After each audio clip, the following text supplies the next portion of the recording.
Hello, friends. This is Alvin Youngblood Hart for the Blues Kitchen.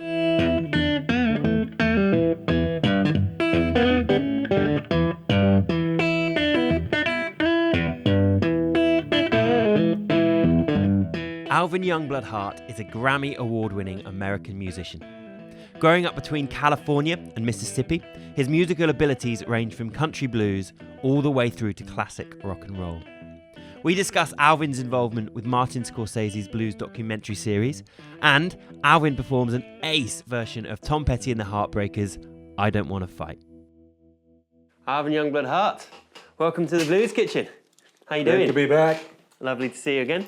How's your UK tour working out? So far, so good. Having a really good time. Just loving to be playing. Nice. So.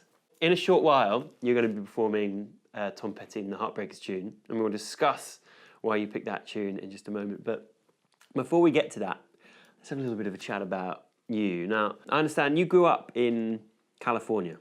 I was born in Oakland, California, where my parents had immigrated, or as refugees from Mississippi.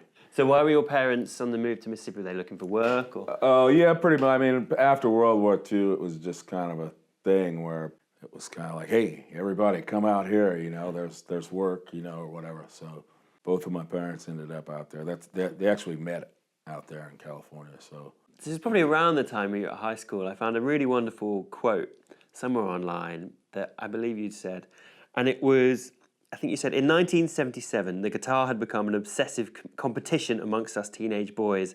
The guitar was the video game of the day. You betcha. So when was the first time you, well, I suppose, played guitar and then owned your own guitar? Well, now that's a funny story. I got a guitar for Christmas in 1970. I was 77 years old. It was sort of a toy, though. It was this plastic, like Stratocaster-looking thing. Have you still got it? No, I wish I did. with a plastic whammy bar and molded pickups. It didn't really work, but it had an amp. I wish I still had the amp. The amp was basically like press cardboard, thick press cardboard with this psychedelic covering on it. It ran off of a 6-volt lantern battery. The pickup was this square microphone that attached to the back of the guitar with like rubber suction cups. So I wish I still had the whole kit, you know, but it's long gone. So at what point did you move back to Mississippi? There was a couple of times. We'll see. Well, I was in the military for 7 years. After I got a basic training, I was stationed on a riverboat on the Mississippi River in a place called Natchez, Mississippi, which was about 4 hours drive from my family home. But I mean, all my life I'd been back and forth down there anyway. But by that time, that was the time I had to be there for work. But what's the scene like in Mississippi at the moment? Have you been around music much there over the last year or two? Well, yeah, I mean, we have like a community of musicians. You know, there's an event. I think it's not happening this year, but the North Mississippi Hill Country Picnic is always, you know, been a big thing the last decade or so, where a lot of the musicians from there just kind of get together, kind of like a big dysfunctional family reunion. So I think they just announced that they're taking a hiatus this year, but you know, it's well deserved, I think. But that community, I mean, you're one of the kind of key figures, if you like, but you've got Luther Dickinson down there and Jimbo Mathis. You've been in bands with those guys on a few occasions. Unfortunately, yes. Have you played with those guys recently? Yeah, actually, I played with Luther about 2 weeks ago in New Orleans. Yeah. What were you up to? What were you playing? He was doing a solo gig. He's been doing some solo gigs himself, so he just kind of invited me to sit in on a couple of things and had a good time, you know. So before we get on to Tom Petty, you've been involved with a couple of films over the years.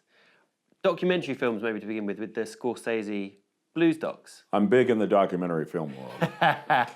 So, obviously, being someone that I imagine was living in the South at the time, I can imagine why Scorcesese would have got in touch with you, or the filmmakers would have got in touch with you. But how did that come about? And did you think that the documentaries were good? Were you into Wow. Well, that was so long ago. I even forgot how it came about. But I think it's just kind of word of mouth, and they're looking for somebody. I think with the Scorcesese film in particular, they were doing a segment covering Skip James. Yeah. And they were looking for a few musicians to play a few Skip James numbers, and I think somebody said, hey, that guy probably knows one or two. I liked the series quite a bit, actually. It was I think it turned a lot of people on to music they otherwise had overlooked or forgotten about. I agree. I really like those documentaries because they just go that little bit deeper. When we get those documentaries, a lot of the time you might get Robert Johnson or you might get Muddy Waters or Howlin' Wolf, on the BBC in this country.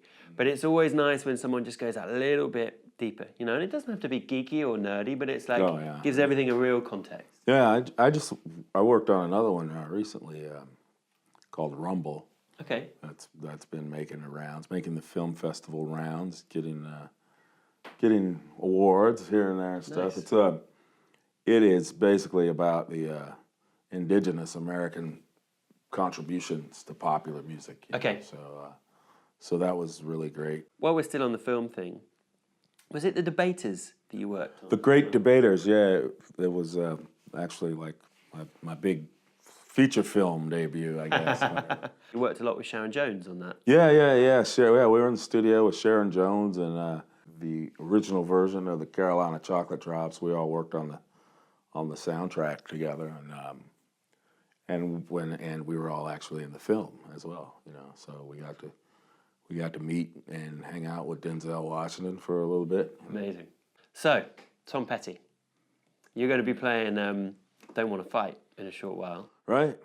Now, of the whole of the Tom Petty and the Heartbreakers back catalogue, any tune that you could have picked, I really like the fact that you picked one of the kind of real garage rock tunes. But why did you pick that tune? Well, it's funny. There's a whole big old story, One, I've been a fan of the band since I was about 14. Yeah. When it's a funny thing. I always say, oh yeah, I've been a fan of the band since they was punk, because they went through this sort of almost identity crisis where, like the music press at the time, and I remember it well enough. The music press at the time were sort of intent on lumping them in with the punk / new wave thing that was going on at that point in time, So, like I say, I've been a fan of the band since I was 14, and this year was a huge, phenomenal thing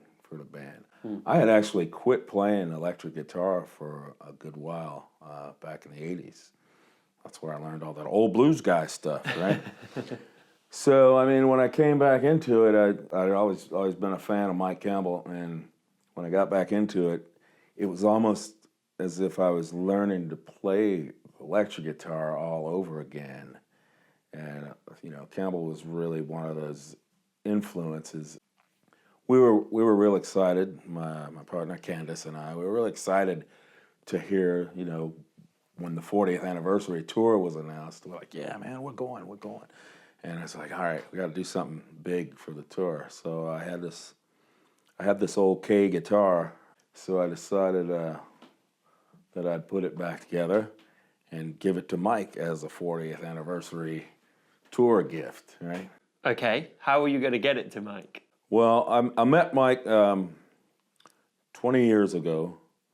He was playing on a Taj Mahal record. Okay. And Taj had done a record release party in L.A., and I was the opening act. And so he came, and they stuck him in a dressing room with me. So I'd met him then, I was talking to Taj, I think Christmas of last year, somewhere around there. Talked to Taj on the phone, and I told him, if you run up on Campbell, tell him I have a guitar for him. So he did, and Mike called me a little while later and said, Taj said you had some guitar or something. I said, yeah, you got to have this, So at first he thought I was trying to sell him. So I'm not trying to shift something. Yeah, so he goes, all right, well, we'll meet up in New Orleans when they came to play Jazz Fest in New Orleans. So we went, and I gave it to him, and he played it. I think he played it kind of to humor me that night, but he played it on stage. Really? That night on You Don't Know How It Feels. Have you spoken That to was Mike since Tom devastating. passed away? No, I haven't. But that was gee. Yeah, Who, right. who could imagine, things would work out like that? But so I felt like this was a good tune. This was actually a tune that Mike had written and sung on the Echo record, I believe. Well, I reckon it's probably about time for you to introduce your tune. Hi, friends. This is Alvin Youngblood Hart, and we are about to play I Don't Want to Fight from Tom Petty and Heartbreakers, a tune written and sung by Mike Campbell originally. Here we go.